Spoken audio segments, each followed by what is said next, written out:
کی بات. اچھا ہمیشہ جو لوگ یہ سمجھتے ہیں کہ اسلام اور سائنس کا آپس میں کلیش، ایک بڑا دلچسپ خبر سامنے آئی، فتویٰ ہے بھارتی علماء کی جانب سے، وہ کہتے ہیں جو فل باڈی سکینر ہے یہ حرام ہے اور یہ نہیں کرانا چاہیے جسم کا. دیکھیں بات سنیں، انہی باتوں نے برباد کیا ہے. میں آپ کو ایک چھوٹی سی بات بتاؤں، آج سپر پاور امریکہ ہے، کوئی مرضی جتنا مرضی بک بک کر لے، ان کو پتہ ہی نہیں اس کی مائٹ کیا ہے، سائز کیا ہے وہ آپ کو اچھا لگے نہ لگے، ٹھیک ہے. اس سے پہلے سپر پاور کون تھا؟ Great Britain, England. اس سے پہلے کون تھا سپر پاور؟ مسلمان. ان کو ایک فتوے نے برباد کیا تھا. کیا کہہ رہا ہوں میں؟ ایک فتوے نے، اور فیکٹرز بھی ہوں گے، لیکن شیخ الاسلام کے ملاؤں کے ایک فتوے نے مسلمانوں سے ان کے سپر پاور ہونے کا سٹیٹس چھینا. یہ ذہنیت مجرموں کی ہے. یہ کل تک کہتے تھے تصویر حرام، اب تھوبڑے لے کے ٹی وی پہ بھی بیٹھ جاتے ہیں. ٹھیک ہے، تصویر حرام ہے، ڈالر کے اوپر امریکن پریزیڈنٹ کی ہے، وہ ٹھسے ہوئے ہیں جیب میں، ٹھیک ہے، بوریاں بھری ہوئی ہیں ان سے.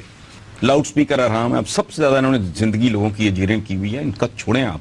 وہ جو میں کہہ رہا ہوں کہ مسلمانوں سے مسلمان سپر پاور تھے، ان کا سٹیٹس چنا کیسے ہوا؟ کیا تھا؟ 1450 میں جرمنی میں پرنٹنگ پریس ایجاد ہوا اور وائرس کی طرح یورپ میں پھیل گیا. یہ بہت بڑا انقلاب تھا حصول علم کے حوالے سے، ٹھیک ہے.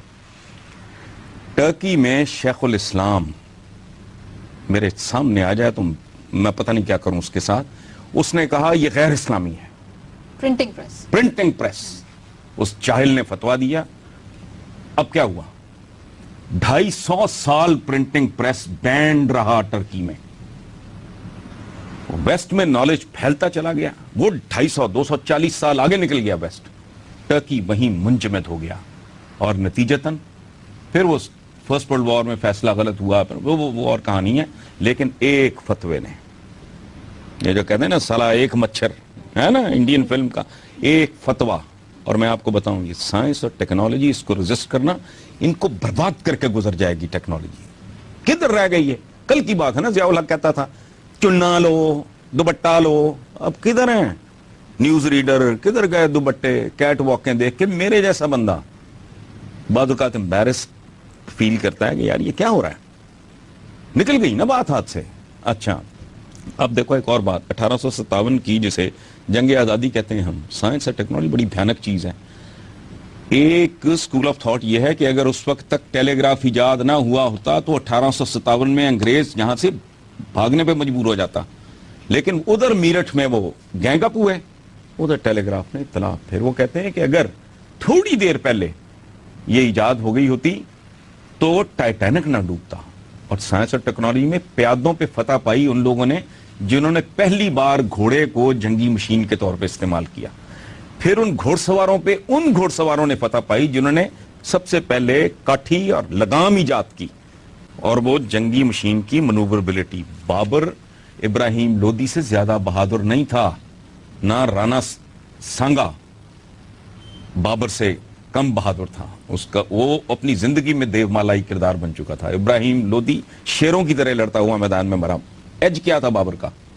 ٹیکنالوجی، توپ خانہ.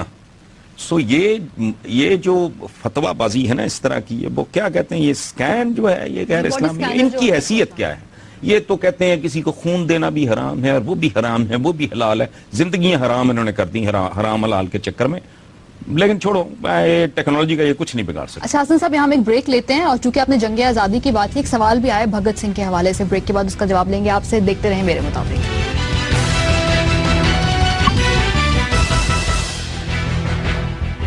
ویلکم بیک ٹو میرے مطابق. حسن صاحب 23 مارچ گزری ہے، اور ہر سال یہی روٹین ہے کہ 23 مارچ کو لوگ کچھ اکٹھے ہوتے ہیں یہاں پر شادمان چوک پہ، اور کہتے ہیں کہ بھگت سنگھ جو ہے، اور چونکہ اس کو یہیں پہ پھانسی دی گئی تھی، پنجاب میں ہی وہ پلا بڑا، یہاں پہ اس کو ہیرو کے طور پہ رکھنا چاہیے. اس چوک کا نام بھگت سنگھ چوک رکھیں. انڈیا سے ای میل آئی ہے، کہتے ہیں کہ انڈین پنجاب میں بہت بڑا ہیرو ہے، لیکن جہاں وہ پیدا ہوا، جہاں وہ مرا، وہاں اس کو اس کا ڈیو کریڈٹ کیوں نہیں دیا جاتا؟